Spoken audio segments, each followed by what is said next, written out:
playing a viola. So my name's Maria. I'm originally from the Midwest, and I decided to move to Alaska to earn a whole bunch of money and travel around the world and become a writer. And I didn't really think this plan out very well. My first summer, I think my plane ticket was $650 and I earned $800. Basically doing halibut baiting stuff. But I fell in love with the place, the stories, the lifestyle, and I kept going back and I kept working in the fishing industry. I eventually worked on an all-female boat, which was very life-changing in many ways. And I've become a writer. And I write mostly about sustainable seafood and ocean issues, and so it kind of came full circle.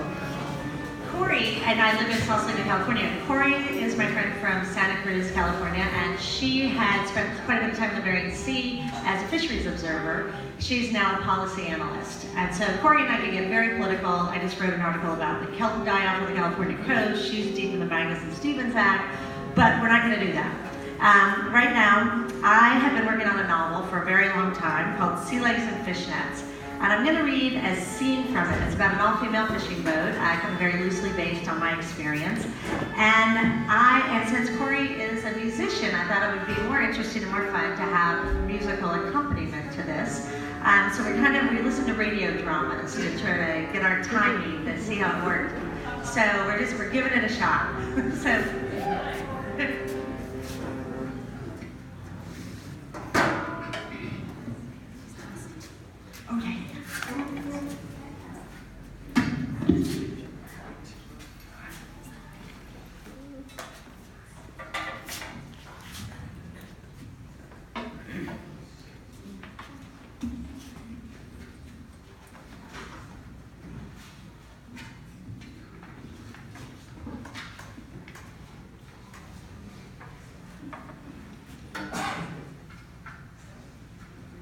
So it's a musical novel.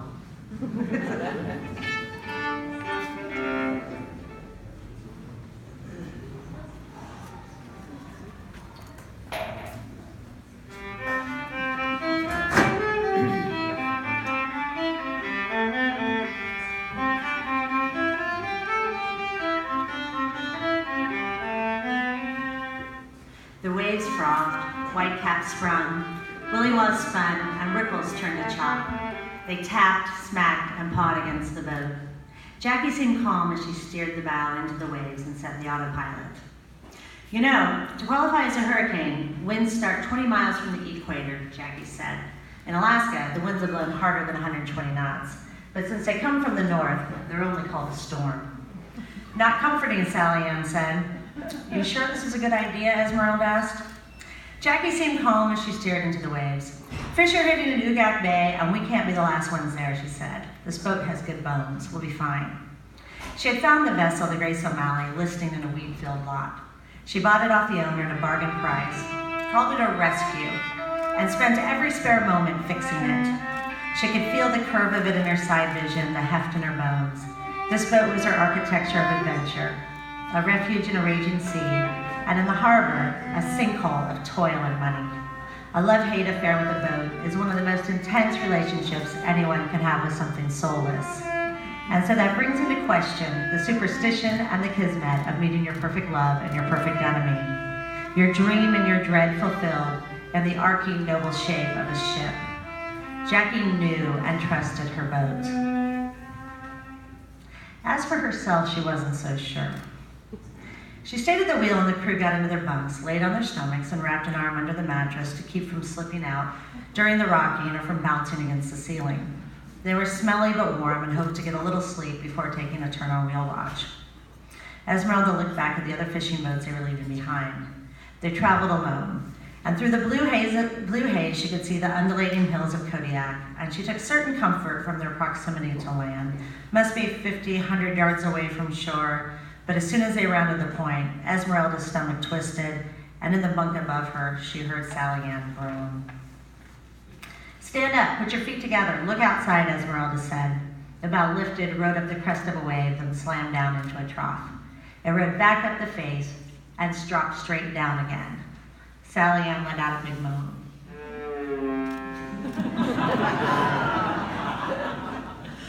Don't throw open the bunks, Eve yelled. Go to the head. Jackie was holding tight to the throttle, pulling it back on each drop, adding a smidgen of power when traveling up a wave. And then it happened. With a thud, followed by a troubling silence, the boat died. Jackie hollered, "Esmeralda!" But she was already up. Esmeralda grabbed a wrench and pulled a new fuel filter from its box. "I bet there's water in the diesel they just sold us. That's what's choking off the engine." I didn't trust them. She lifted a hatch and squatted into the hold, thick with the smell of diesel. She started unscrewing the old filter and then fastened in a new one. Jackie tried to keep the bow into the waves so as to not get sideways to them. Without the engine, she didn't have much control. As Esmeralda shot the problem, she heard Eve ask Jackie where the E-perb was located.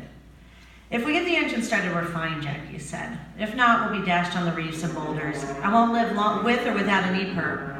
By the time it hits the satellite and makes contact with the rescue boats, well, we don't have that much time." "You don't have an E-perb, do you?" Sally Ann asked. "Isn't that the law?" "I do have one," Jackie said, "but it's kind of old and analog, and I'm not sure it will help." "There are survival suits and flares, though," she said. As they argued, Esmeralda finished swapping out the bad fuel filter for a new one and motioned Jackie to start the boat back up.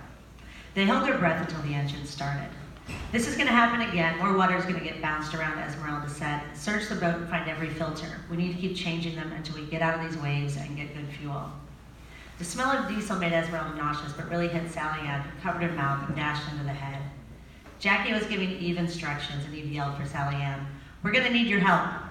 Sally Ann came out of the head, wiping her mouth. "Sorry if you don't feel well," Eve said. "Yeah, I'd hate to die when I wasn't feeling good," Sally answered. "What's up?" "Electronics went out," Eve explained. It said the waves knocked them loose or something. The computer's down, so we have to get out the charts and find the reefs to stay off of."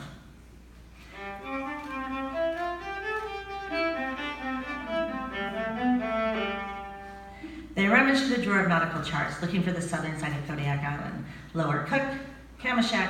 "Nope," Eve said. "Prince William Sound, negative. Wait, what's this?" "Here, I found it," Sally Ann said. "Look for markers so we can place ourselves," Jackie said. The engine died and Esmeralda started changing the fuel filter.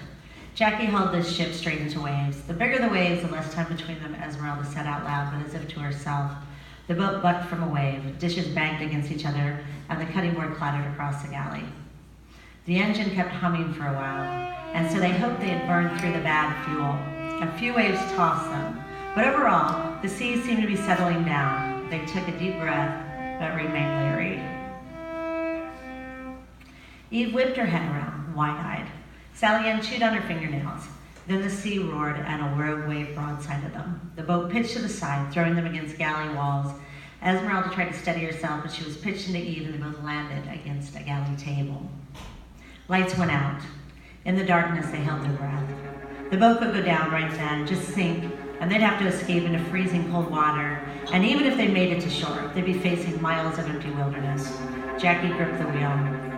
"Are we gonna die?" Sally Ann asked in a voice that sounded small, but without much fear, just resigned. Sally Ann remembered the Baudrillard quote she read in college, "The absolute of death, alone on a stage." And she thought of the boat as a stage of sorts, the cast of crew, at least for that journey. She wondered about dying right then and what regrets she had. There was that unfortunate fling with a married Brazilian chef, the F on her transcript, but they were both nothing when facing death. Had she been kind to her parents? Probably kind enough. Not yet making a dent in her student loans seemed like an upside to imminent death. The one regret she felt in her gut was that she hadn't experienced love. She had crushes and sex and guys she liked, but she never had the kind where he loves you for your badness as much as for your goodness. That would be the biggest shame about dying on this wretched jag around the island, that she had never been loved the way she wanted to be. And the illness in her stomach subsided a bit, but a vexing ache remained. There was a long pause in the darkness. "No," Jackie said, "we're going to be fine." "Absolutely," Esmeralda agreed. With a groan, the Grace O'Malley righted herself. "Thank God," Sally Ann said. "I think I was praying, something like praying." "Me too," you said, "and I never thought I would." Esmeralda, even calmer than when the journey started, suddenly got an unsettled look on her face. "What's that noise?" She flipped open the hatch to the engine room to find water flooding in. She yelled, and intake hose shook loose. She slipped into the engine room as water flooded in and yelled for Eve to bring her pliers, a flathead screwdriver, and tie-offs. As Eve leaped down there, a wave lifted them up and dropped them into a free fall. Eve landed back on the floor with a thud and said, "Before, I was taking this bad luck a little personally, but the sea doesn't care." Esmeralda looked at her and nodded. For the first time, she thought she saw fear in Eve's eyes. Esmeralda slipped into the hold, sloshed the knee-deep water in the engine room. She held onto the pipes for balance as the boats pitched back and forth. Danger heightened her focus, and now she moved through the dark room, touching the hot, greasy head of the engine. Cold water splashed in her legs. She found that the pumps were working, but she couldn't keep up with the water intake. She saw the engine system. The head, the pistons, the coolants, the fuel, all combusting and flowing and creating perfect motion. If only life always had this clarity, these absolute truths of cause and effect. She balanced herself by holding one hand against the hull of the ship and appreciated its logic. This solid, damp, slightly oily, arced wall made sense to her, but it framed the inhabitants in perfection, and inside the ship was their humanity.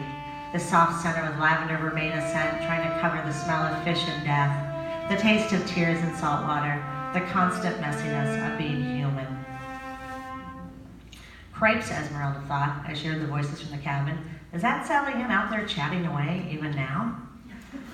She got her footing, she refastened the hose, and started handing buckets of water out of the room up to Eve, who passed them to Sally Ann, who tossed them outside on deck, blinking into the driving